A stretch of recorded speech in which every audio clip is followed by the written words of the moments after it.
Hello guys, here is another little cast, or more to speak, tutorial for different com upgrades, base building, templates, and some other niche function to know.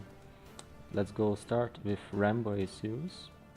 The setup for Cybernus and all other factions are straightforward. Both guns stealth, both guns shield, both guns nano, gun, shield and nano for UEF, but mostly I would recommend for you going T3 because T3 gives more HP, with especially with that, than nano gives in addition. But let's say it's the cheapest upgrade and also gives a lot of HP advantage over T2. Moving on to mid game, we have T2 Chrono Damper and Gun on Aeon, so he can go still in combat and stun enemies. I'm gonna show you later on how the Chrono Damper works. Mid game Cybern is the personal stealth generator, which cloaks you from radar, but not from Omni. And we got UEF with tactical missiles are really good for taking on enemy commanders or bases, and also gun, and same as Seraphim, T3 nano, and gun for making some damage, and T3 to build up some factories and spawn additional units. And then we got the special cases. Special cases like telemasers. Both Cybern and Seraphim have a good option for a telemaser, but you need to be careful with Cybern. If you have T3 engineering suite without, or let's say that you have both guns, you are really low HP, and you need to calculate that players might react fast, or there will be some T1 PDs to hinge you on trying to kill the other players, so be careful with Cybern always. They're low HP. Compared to Seraphim, they have almost a little bit less HP as the telemaser, but they're also really good with their HP, and with both guns it deals a lot of damage. We got the UEF base camper setup, let's say this way. You have both shoulder drones. The shoulder drones can be manually given orders. You can set them to key bindings, and like, in the middle of the battle you'd say, oh, I need to reclaim there, and so on. You can use them, but I think the key binding gets lost as soon as your drone dies and it spawns a new drone on your shoulder after a while. I rebuilt it. Okay, we got here last one, just as a presentation. Okay, and see it rebuilds it. We got the Billy commander. Is basically T3 Billy Nuke and Raz to compensate for a high cost for Billies, but you can use other compositions. Takes a while to build up, but this Billy Nuke deals 12,000 damage, and well, it's always frightening people to shit out. It can be blocked by shields, and if enemy base has TMD, tactical missile defense, then your Billy is quite useless, except you're spamming some additional tactical missiles and hope that your Billy Nuke will hit something. Okay, moving on to special number 2 is Aeon. Aeon is really a special case because it has this Chrono Damper, and this Chrono Damper, I'm gonna show you in a moment, is really good. Additionally to the range it has, you can use the enhanced sensor system. Enhanced sensor system, this I set up, gives you additional range as you move, as you can see, and this is really good for harassing enemy bases.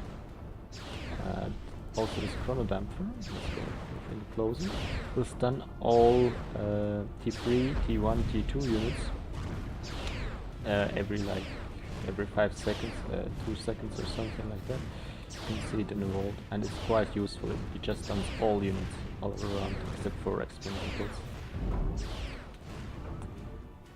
And the last thing is, if you're in trouble, like let's say this army is not on hold fire and actually gonna kill you, then you always can use the niche feature of transport. Of course, not in this case, not running towards enemy. It's kinda buggy sometimes, a little bit. You need to micromanage perhaps a little bit how to take up your comm, and it cannot land while there are still units or buildings in the way, so always make sure that you are having space enough for grabbing your comm.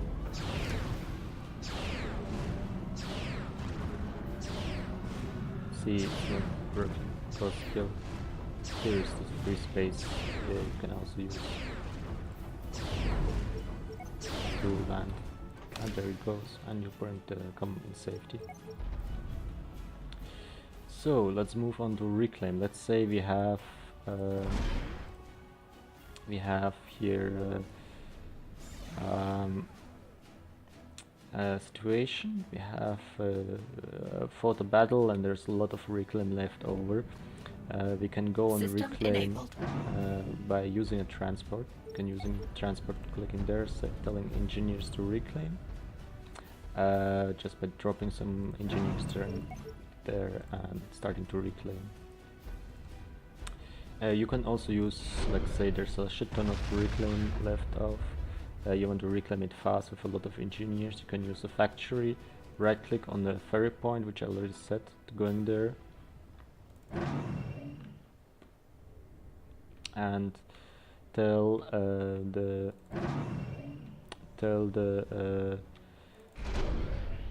factory to go here, hold shift, I'll click here, and they will automatically start reclaiming. Not in the case of this manual drop. But what you could do is, for example, when you have a free transport, let's say you want to go reclaim there, you can tell like this.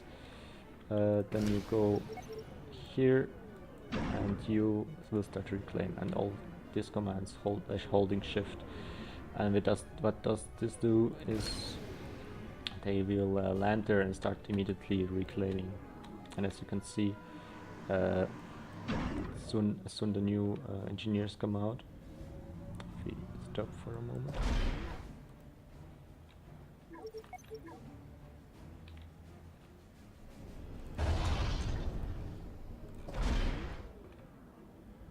They will come out and start reclaiming also. And you can see this one works also. Just that they have to give in their order. The order has been given before they put in the transport. So they start reclaiming as soon to land. Also, like if you have here now factories putting out, the transports will take up the engineers and will start reclaiming and send in the new engineers out. And as soon as they're going out if the waypoint assigned to them and reclaiming everything around it. And the nice thing is with factory reclaim, you get this additional range, this insane range to reclaim. And next topic is to harass enemies with T1 arties. We have here a base, and I'm gonna drop in some arties. Let's say like here. I'm gonna retreat again. The thing is, if you drop in with the artists, they'll all bunch together and have here prepared some T1 bombers, which will destroy everything quite fast. If you just don't want to care about each drop, you just can do it manually by selecting each unit inside of it and telling drop here one, drop here one, drop here one, and so on.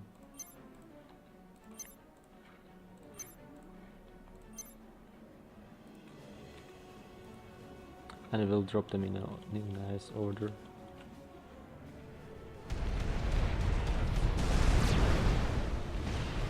If it doesn't die, it die.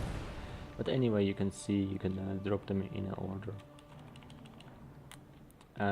We have next one is base defense.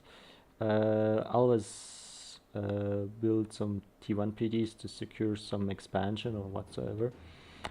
Problem is, don't build it next to a wall, e.g. for example when I'm going to attack it with RT. It cannot shoot on the wall. It cannot shoot through the wall here, and this is really bad. So you always need to pay attention that you don't build next to a wall.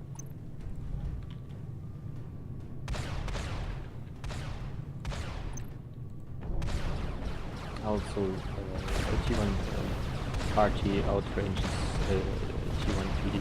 And as you can see, they're already killed, but they cannot get shot by the T1 point defense here. The only one shooting is the T2 point defense in the back, that's why I set it up there. It's a nice combination of some T1 point defenses to hold the brunt for attack, because if you want to attack, you always charge into enemy bases mostly, except you're outranging the base defenses, so you just stick outside of it. For tactical missile defenses, for example, also go for some Team Ds, haven't built it yet there, but like this is like a basic setup. Some shield, if you have T2 engineer, all T1 engineers has this thing, the T2 engineers, so you have T2 build power there. But mostly you will have T1 engineers standing around somewhere, and T2 engineers are scarce at the start of the battle.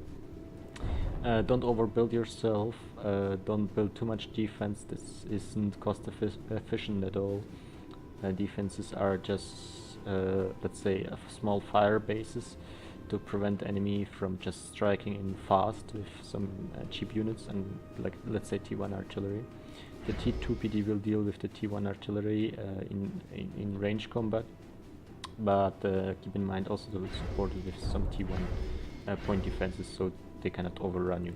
Especially with Aeon, it has low fire cycle. Some flags, of course, for countering incoming gunships and other stuff, and so on. And this is like a small fire base you want always to build if necessary. Let's go on next to walls. You can build a wall as a straight line, you can build a wall as zigzag muster, and this zigzag muster is quite efficient, especially because it fucks up the pathfinding of units. As you can see, the units normally move in this pattern, they're kind of in a formation, but as soon they're trying to go through wall, you see they're like keeping the formation, but as soon as they're trying to go through this special wall, they're kind of bump into each other, get stuck in it, and lose formation. And what losing formation means, they lose the ability to combine the firepower, especially with auroras. It's quite important to combine your firepower, and if you come in like this, the enemy UAF player, let's say, will pick off each aurora individually and kill it. Moving next to templates, to build templates. I have here prepared some nice templates you can use for energy storages. It's far away enough, so if it gets destroyed, it doesn't blow up all other energy storages, and you just can, let's say, place let's say move order here first, place around energy storages, give move order here again, place them around energy storages.